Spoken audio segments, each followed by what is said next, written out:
page 1. Ooh yeah, ooh yeah. I was reading page 1. Oh yeah, ooh yeah, ooh yeah. Oh yeah, ooh yeah, ooh yeah. Hey yeah, ooh yeah, ooh yeah. Down the road, Humber I drive.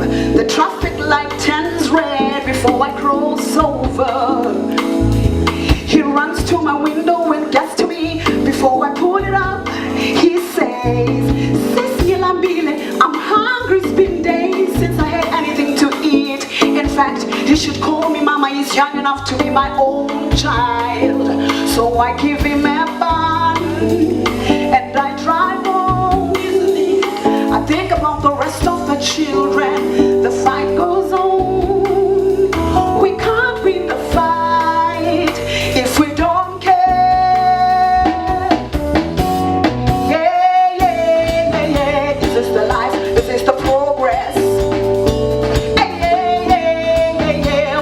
Children starve all over the world. Yeah, yeah, yeah, yeah. Is this the life? Is this the progress?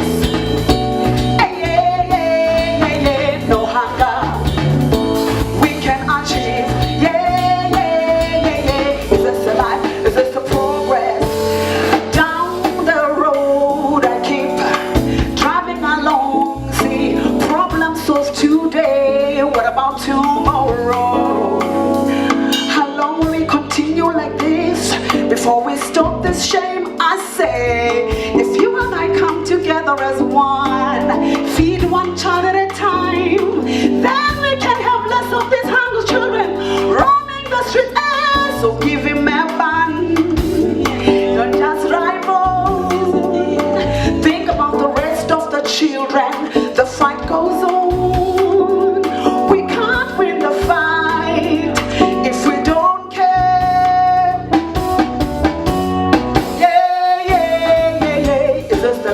Is this the progress? Page 69. Hey, yeah, yeah, yeah, yeah. When our children starve all over the world. Yeah, yeah, yeah, yeah. Is this the life? Is this the progress?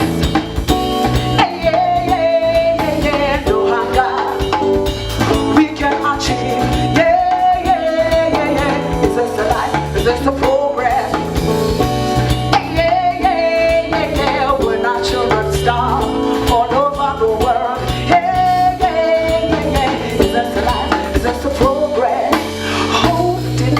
Justice betrayed, forsaken by you and me.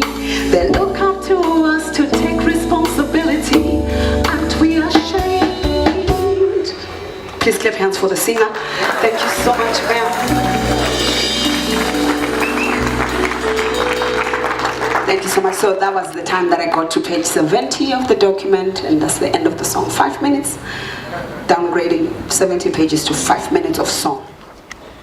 This day, as you all know, is celebrated on 24 October annually in honor of the anniversary of the signing of the UN Charter by the then UN member states assembled in San Francisco on 26 June 1945, when they committed themselves to save future generations from these ravages of war and the scourge meted out on humanity during the First and Second World Wars.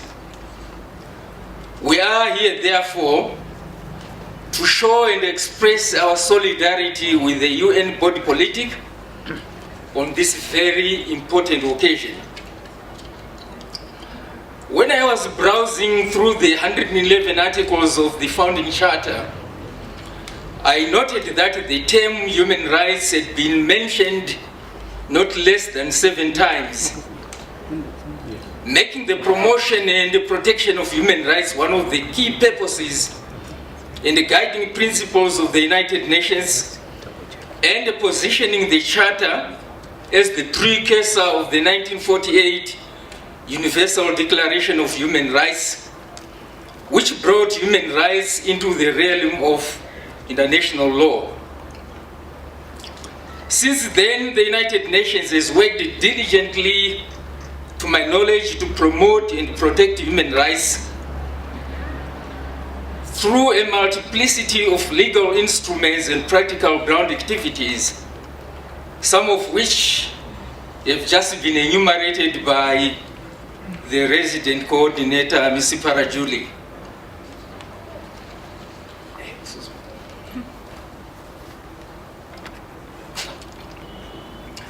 The role of the UN in this regard is synonymous with the mandate bestowed on national human rights institutions, such as my commission, the Zimbabwe Human Rights Commission, of promoting and protecting human rights, democracy, and good governance. I was invited, ladies and gentlemen, to come here as the representative voice of the human rights constituency and as a good institutional friend and partner of the United Nations.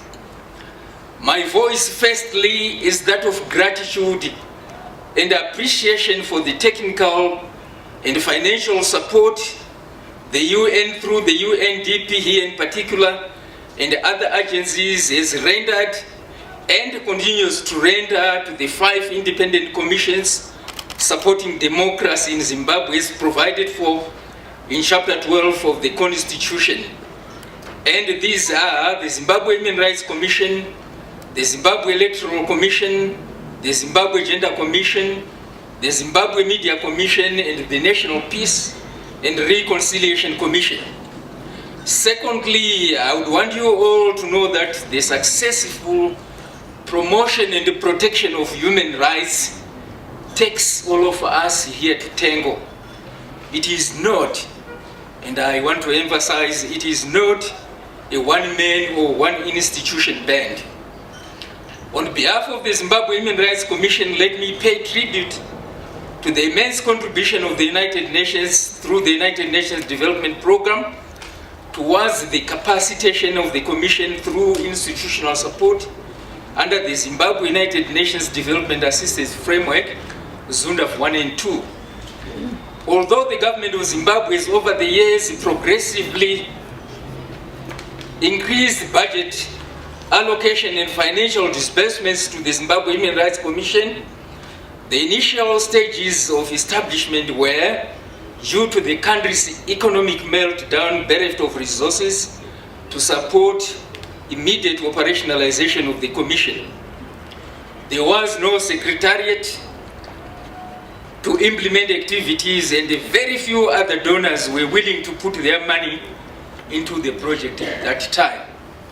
It is therefore not an exaggeration to say that without the support of the UNDP, the Commission could have had a stillbirth, and I am sure this nasty experience could have replicated itself in other sister commissions.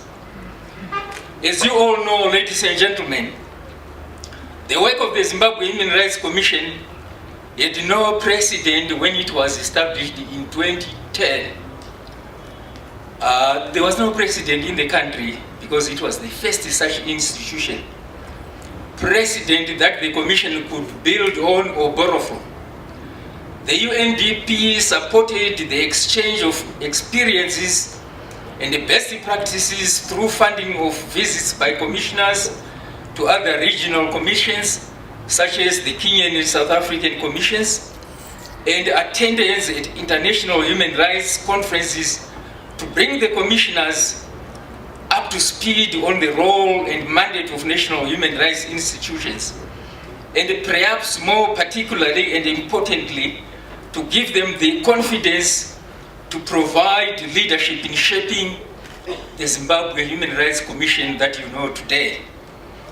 The UNDP here and the other development partners immensely contributed in putting together the nuts and bolts of the Zimbabwe Human Rights Commission, which additionally included procurement of office furniture and equipment and other tools of trade, as well as putting in place operational systems and policies, and of course facilitating in the recruitment of the secretariat. Drawing from the experiences of the support extended to the Zimbabwe Human Rights Commission, which is just an iota of the global country package extended by the United Nations to the country, I have no doubt in my mind that the UN plays a critical role in supporting the government of Zimbabwe to build strong and solid institutions that can assume a leading role in the promotion and the protection of human rights, which are inseparable to peace and development. There is no development you can talk about without talking about promotion and protection of human rights. The need for such kind of support has even become greater as the Zimbabwe Human Rights Commission and indeed all other independent commissions supporting democracy roll out their services to both urban and rural grassroots levels. It is my hope that through our concerted awareness campaigns as your commission, the generality of our people will clearly appreciate and peacefully enjoy their civil and political, economic, social, and cultural rights enshrined in the Bill of Rights of our people-driven constitution. It will be amiss of me, ladies and gentlemen, to end my short discourse without urging all our enthusiastic political actors to show restraint, tolerance, maturity, and respect for the voters' fundamental rights as a guarantee for a peaceful and a credible 2018 plebiscite.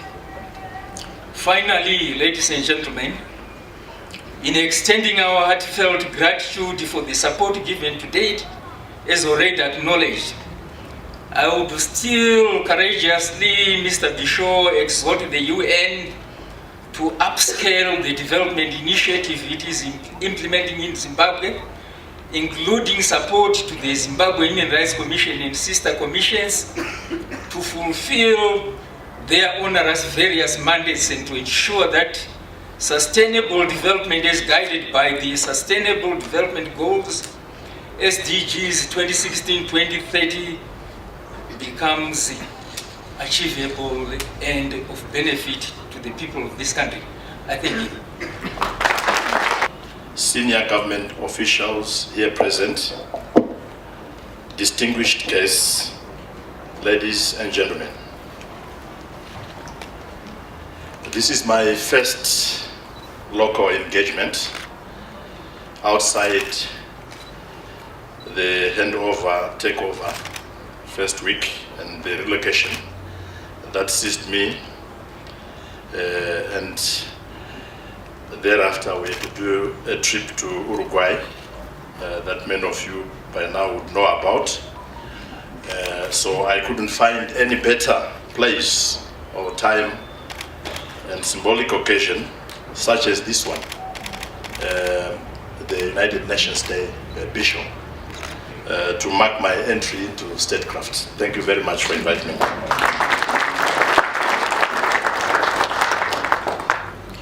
It is my pleasure to join you, Mr. Resident Coordinator and fellow diplomats and distinguished guests, in celebrating this 72nd anniversary of the founding of the United Nations. At a time when there are forces advocating for a retreat from multilateralism, Zimbabwe is proud to reaffirm its strong belief in and attachment to the United Nations and the multilateral system it represents, its weaknesses notwithstanding. It is for this reason that we wish to see a revitalized multilateral system, a reformed multilateral system that reflects contemporary realities and is capacitated to manage our current complex globalized world. Mr. Resident Coordinator and distinguished guests, I'm pleased to note that the delivering as one is not just a concept or an approach here in our country. It is a powerful reality. I wish to express and to convey to all the UN country team members our country's appreciation for the excellent working relationship we have with each and every one of you and for your dedication to the development of our country.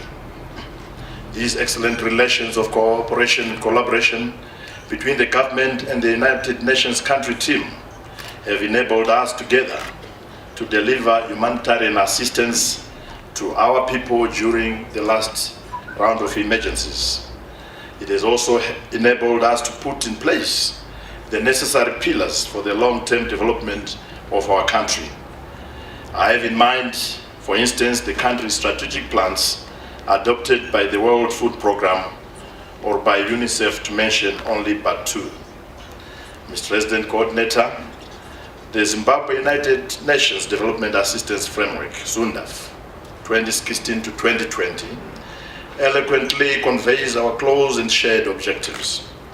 It is also in keeping with the best development practices that recommend country ownership and strong international partnerships as essential ingredients for effectiveness, efficiency, and sustainability. We thank you and all other partners for the resources you have mobilized and are mobilizing in support of ZUNDAF programs for the benefit of our people. Mr. Resident Coordinator and distinguished guests, Zimbabwe, like many other countries in the world, has lately experienced the vagaries of adverse climate change-related weather conditions. We endured two extremities of weather conditions in the country within a short space of time in the past two seasons. In the 2015 to 2016 rainfall season, it was the El Nino-induced drought which was immediately followed by floods in the 2016 to 2017 season. Government on its own could not meet the needs of all the affected populations. The United Nations' swift response to the government's appeal for assistance was nothing but commendable.